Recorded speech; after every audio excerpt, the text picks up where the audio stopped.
Maxime, qui est maire de Kumanovo.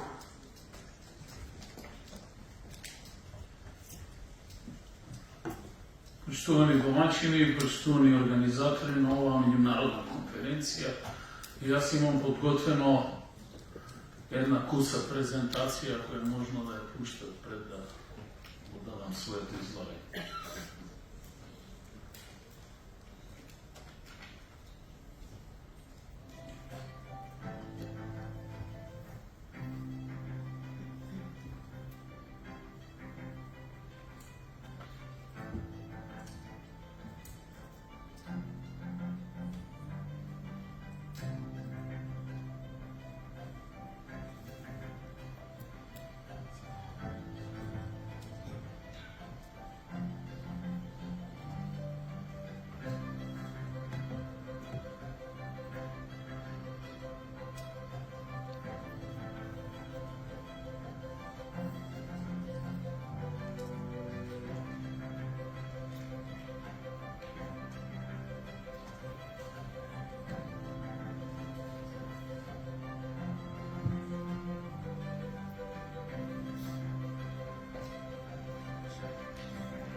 Ви благодарам.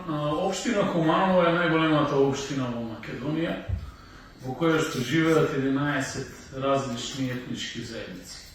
Како што ние денеска говориме овде секој на својот мајчин јазик, може би во една од колевките на Европа, така и ние во Куманово, на седниците на Советот, по слична сала на ова, говориме на повеќе јазици и користиме вакви уреди. И добиваме симултан превод, а секој има право да зборува на својот мајчин јазик, бидејќи кога го употребува на него се искажува. Говорат советниците на македонски, албански, српски, ромски, а дента кога ќе влезе и некоја нова етничка заедница, ќе има иста една таква можност. Всушност, ја имаме Европа таму на лице место во наше Куманово и сме Европа во мало, но за жал не сме во Европа. Некаде 1991 година Македонија стана независна држава, а јас тогаш имав неполни 16 години, а денеска полнам 47. И повеќе од 30 години чекаме во ходникот на Европа или во предсовието за да бидеме полноправна членка. 2005 година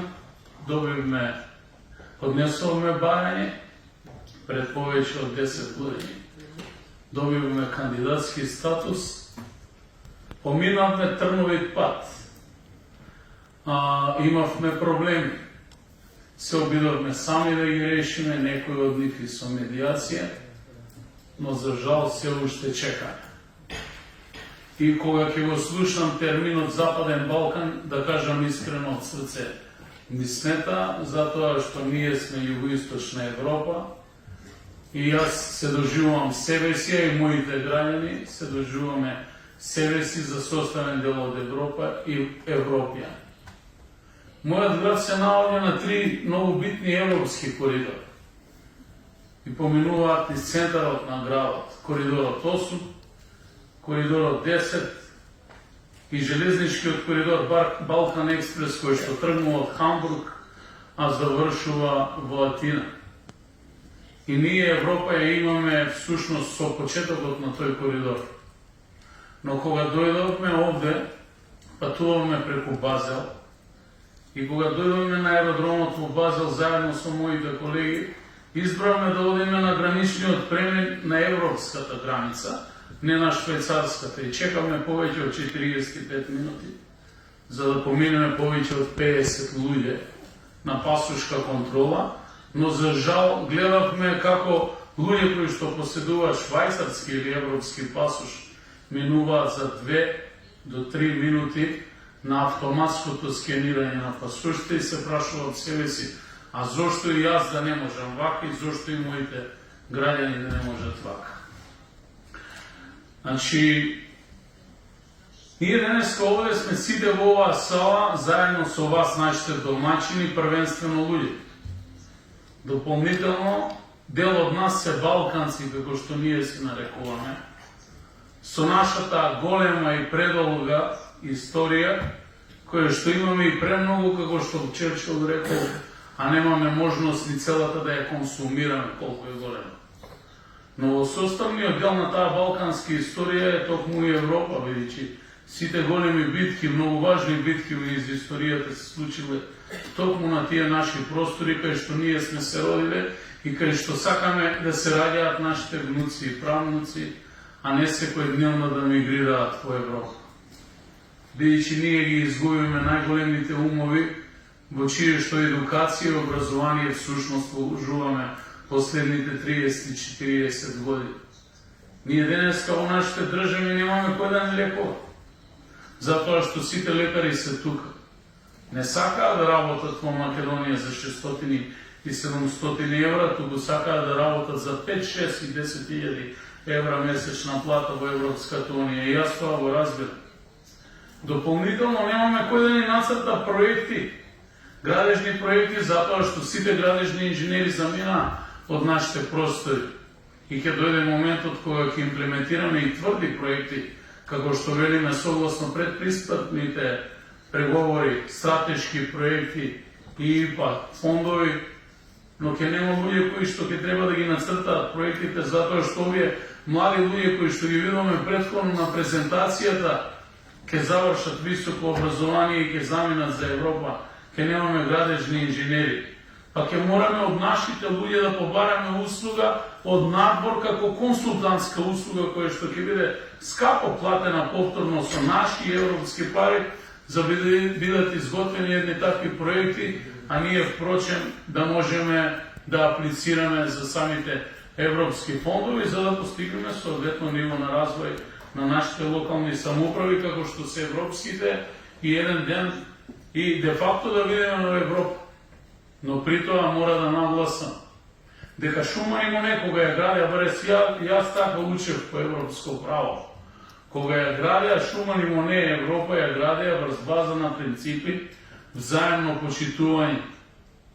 Бидејќи замислете што ќе се случише со Европа доколку не се договорија тие за јагленот и челикот и дали истата Европа ќе се изградеше и ќе станеше тоа што е денеска, доколку немаше трансфер на знаење, трансфер на стоки, взаемно почитување. Зависите тогаш да ја кажеше Франција на Германија ќе го смениш името, или пак Германија на Франција ќе морате да додадете географска референца, или не сте повеќе французи, вие сте некоја поинаква нација која што припаѓате на германската нација. Тоа во континуитет и се случува на мојата држава последните 30 години.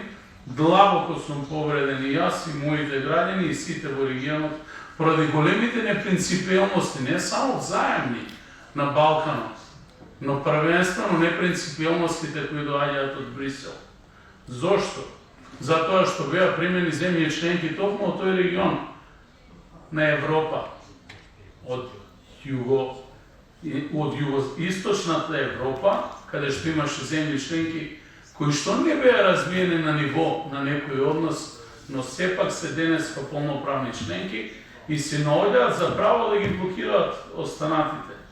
Каков пример испрече Европа на тој начин, кога толерира едно такво однесување и при тоа наоѓа одредени политички предлози за соодветни решенија, како што беше последниот француски предлог, кој што на сила и на притисок беше истуркан да помине во нашиот парламент, се со единствена цел за да се за да се задоволи потребата за полноправно членство во Европска Унија, кој што всушност де факто ние реално го чувствуваме, но искрено го немаме на маса. И на крајот ќе кажам, ако овој лош случај помеѓу Бугарија, кој што е едностранно наметнат проблем на мојата држава, се продолжи, замислите колку ќе имате такви случаи на целиот Балкан. И во случајот помеѓу Хрватска и Србија, и во случајот помеѓу Бугарија и Србија, и во случајот помеѓу Србија и Косово и сите останати. Па зарем оваа стара Европа не научи повеќе дека треба да изнајде начин да ги менаџира сите овие процеси врз база на взаемно почитување, разбирање и врз база на претходното искуство кое што го воспоставија Шуман и Моне. И сосема за крајот. Кој како сака нека каже, ние сепак сме европејци. Тука сме родени, тука и ќе завршиме како составен дел на Европа, без разлика дали нас некој не нарекувал балканци или под некое друго име, сепак ние сме горди луѓе и првенствено сме европјани. Ви благодарам.